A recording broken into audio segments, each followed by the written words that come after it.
At the North American Mission Board, we do a lot of meetings that we invite you to.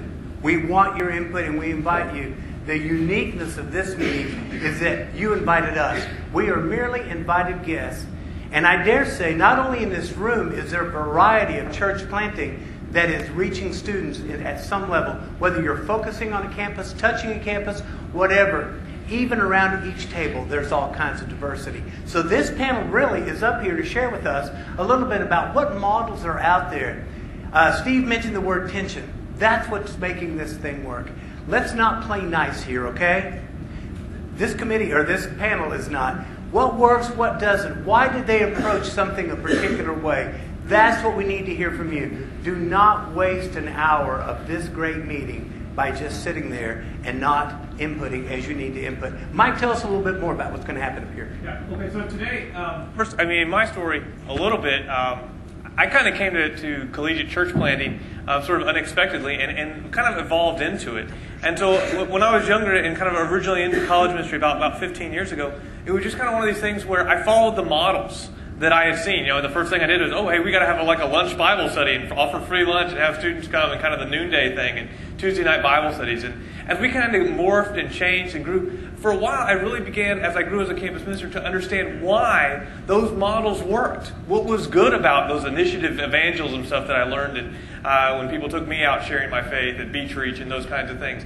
And so I began to understand why those models worked. And then later on, I began to actually evaluate and critique how could those models change and be better. And so even now, I have the reasons why I'm doing the things I do in the ministry I'm working at. But every time I come to events like this, or even spend time with other collegiate ministers and collegiate church planners, I keep pulling away things like, wow, that's genius. I wish I had incorporated that into what we were doing from the very beginning. And now, how could I change what I'm currently doing to incorporate some of those ideas, some of those principles, some of those underlying things that people have somehow intuitively known to do from the very beginning. And so what we're going to do during this session is we're going to let a few of the guys kind of begin to introduce their models. You have some models kind of on the table that are just some observations people have made of whether there's a dorm church or the churches that are in the community trying to start something that helps reach out to the campus that's near them. Some of the ones that have multi-site, multi-church kind of mentalities, kind of a college metro system. There's some different things that are going on, some different models. And we want to expose you to some of the ones that are going on here. But as we do, we want you to kind of start kind of thinking through questions you have for these different models. Why do they do it that way? How are they incorporating leaders and elders? What are they doing to mobilize for missions or for planting or for, is it reproducible? Is it sustainable? All of these things that we've talked around the tables about, we want you to kind of bring back to this. So you kind of develop your questions, and we're not going to do it like one at a time. We're going to kind of move through and have a couple of you guys kind of share and have some questions kind of along the way. And we're even going to ask questions of each other as well. So you guys jump in. It really is going to depend a little bit on you. If you don't have any questions, this is going to go by kind of quick and kind of dull. So we need your help.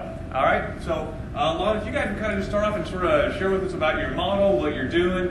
You can please feel free to stay seated and whatever, but share with us your approach. Okay, cool. To everybody, it's just such a huge pleasure to be here and hear all what's going on across North America. It's awesome.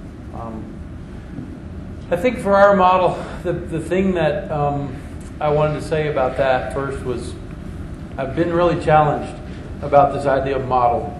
So I'm going to digress for just 1 second and say that I'm really challenged by this one aspect, and that is Jesus called us to make disciples, not to plant churches. He didn't say go and plant churches. Now, I'm a church planter, so hear me out on this. But I think if we get that backwards, we're in trouble. We're to make disciples in order that those disciples become churches. But if we plant churches in order to try to make disciples, it usually doesn't work out that way. I'm afraid if we get the cart before the horse, we should gather people that are disciples and those become congregations, and not just as a hope that a byproduct of starting some church is that disciples are made. But so for us, our model, I guess you would call us more of a church that is right right on the campus, and but we're not on the campus. We're near the campus, trying to reach campus and community. Although that is a challenge, as it is for many of you guys. We're probably more of a real true cell church kind of model, in that we're trying to reproduce small groups. We try to multiply them. We say we're trying to multiply disciples, leaders, small groups, and congregations, so we can multiply God's glory in His kingdom. So we really, our model is pretty heavy on spending time with people. We don't have any programs, and we don't have any committees. And so I spend 3 hours every Monday night with my leaders, and those guys then go and lead groups during the week, and are individually discipling individual people in their small groups with the idea of multiplying them. We really just started this plan, so I probably don't know what I'm doing. Be careful. Well, I'm trying to interrupt you. I wanted to interrupt because we've visited your site, and it's been pretty cool to see and watch. Something though that you said right off the bat resonated with me. This idea of that if we're starting churches, if our target is to start churches, sometimes we're off a little bit. And so often I feel like when I'm thinking about getting a church going, and as we've started some on some different campuses, I almost feel like I'm pressuring, like I need you to get you involved in my thing, as opposed to I'm just freely trying to make disciples. So that resonates with me a lot of what you said. But here's my question, and maybe some others have some ideas around. But all of a sudden, I sometimes feel like I'm doing a good job making disciples, but there's no sense of commitment. So the student will be like, oh yeah, that's cool, I'll be involved a little bit there, but then I also want to attend this thing or be plugged into this ministry, or it just feels like it never kind of has this idea of, hey, you need to be committed to a body of believers and grow together. Sort of that idea of almost consumerism kind of thing. Is that something that you've experienced, and maybe some of the others? How have you kind of dealt with that idea? Unless you let me follow up. They already know what you're going to do. Jesus' call, I think, is come follow me. And for those who were not ready to do that, He was really totally willing for them to not do so. And so I just had a young man, matter of fact, this week, he just said, man, I just don't know. I didn't come to school. I didn't know I was going to have to give this much time. Like you're saying, I should be in church and do this, and I should come to a small group, and now you're asking me to be discipled for an hour or so a week. And God really worked in his life, and he said, you know what, I figured out in my life, music was my God. And he said, I hate your church, but I love it because it's killing me. I'm having to die to myself because of all that you're allowing Christ to ask me to do. It's really hard. But yeah, you're right. I mean, I think we don't do ourselves we do ourselves a disservice if we don't call people to the same level of commitment that Jesus did. Okay. Yeah, I was just going to comment. I'm in South Carolina, and I haven't heard a ton of people here that are actually from the South. And so, whereas we fight a battle of religion, and we fight a battle of where students go, all of a sudden, if they are a Christian or come from a Christian home or become a Christian, there is just this influx of, I've got to do everything Christian, and so they do a lot of Christian things. They go to Christian small groups, they go to Christian athletic events, if there are those upward. They eat Christian fast food, which is Chick-fil-A. They do every testament after the deal. Like, they do everything Christian. And so for us, it's the idea of fighting that, and we constantly fight that, of, hey, quit doing Christian things. Be a Christian. Be a missionary to the people that you have influence with. Quit doing the Christian stuff. And so in order to combat that, you're talking about commitment. The level that we put commitment at has to be as high as you can get, as far as if you want to talk about models and that kind of thing, we do membership, very high level of commitment membership. And because we believe when you are becoming a member, you're saying, this is my people, this is my family, this is that is my brother. That's not just a statement that we as Baptists make, it's a real thing. Like, that is my brother, that is my sister. And so if you commit to that, then you're not committed to 14 of those in the city, 14 different families. Now, we're all under the Big C church, but there is a local expression that we can see that is very understood throughout Scripture. And so we put the commitment level very high for the people who are a part, because if we don't, then they'll go to every ministry that they can possibly be a part of, and then as a result, they're never making disciples. They're just leeches. So tell us a little more about that. I like that idea of membership. A lot of us struggle with that. It's like, well, because students, a lot of them want to give you that. Well, I'm just a Christian, but I don't want to join. I don't want to be that denomination. I don't want to join that local church. I don't know if you've heard those kinds of things before. You say you put the bar really high. How do you put the bar high? How do you instruct people about membership? And maybe some of the others give some feedback on that. Most places, membership don't work because it's not nobody enforces it. It's just a place because my name's on it, so I can vote. Right. It depends on the polity of your church. I mean, do you have to be a volunteer? I cannot volunteer in your church unless I'm a member of your church. Well, there goes half to our population because they're still a member of their home church. And they're just passing through for 4 years. Now we've got to move your letter. I'm talking to Southern Baptist. Move your letter, move your stuff here so you can serve. But we're going to let them serve whether they're a member or not. We're going to volunteer. So our model is different. We don't do membership. And we still have a high level of commitment. Just for that reason, do we hold them accountable? Yeah, we sign a covenant as a group, but it's not a membership roll number that you move, you can take it with you. And I'm in the South too, so I'm in Kentucky. So I'm Eastern Kentucky, so we're old school. How do you handle church discipline in that model? And no membership. Yeah. We don't discipline people.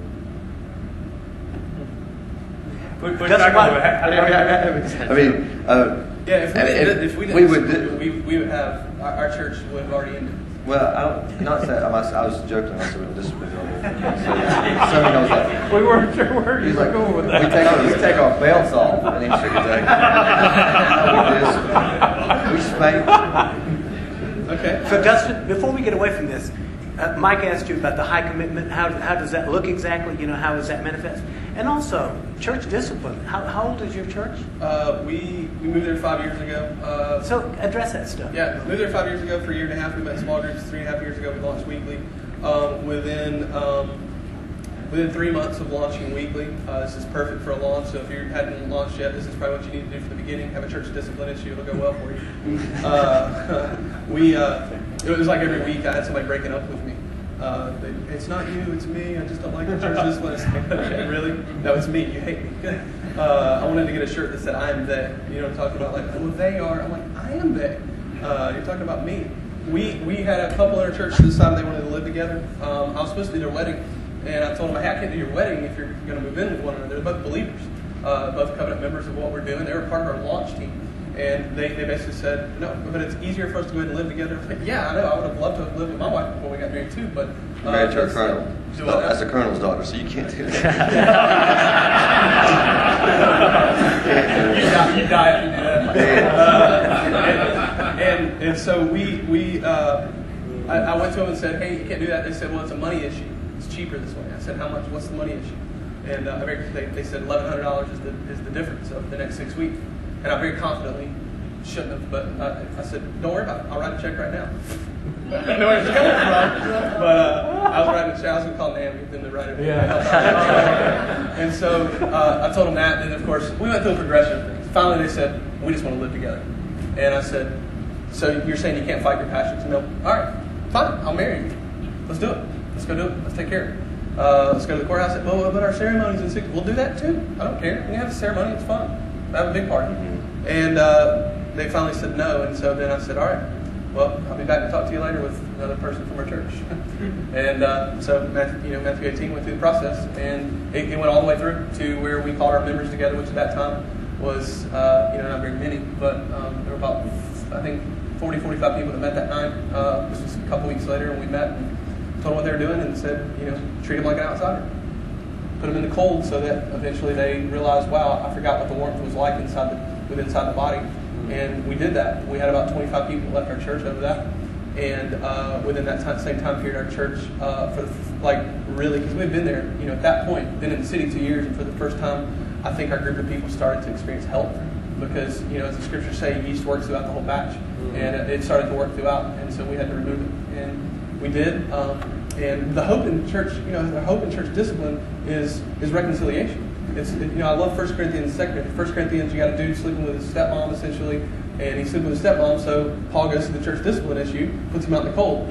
What's great about it is 2 Corinthians. He gets out in the cold, so 2 Corinthians, what does it say? Welcome me back as a brother. And so that's the hope in it. With this situation, it didn't happen.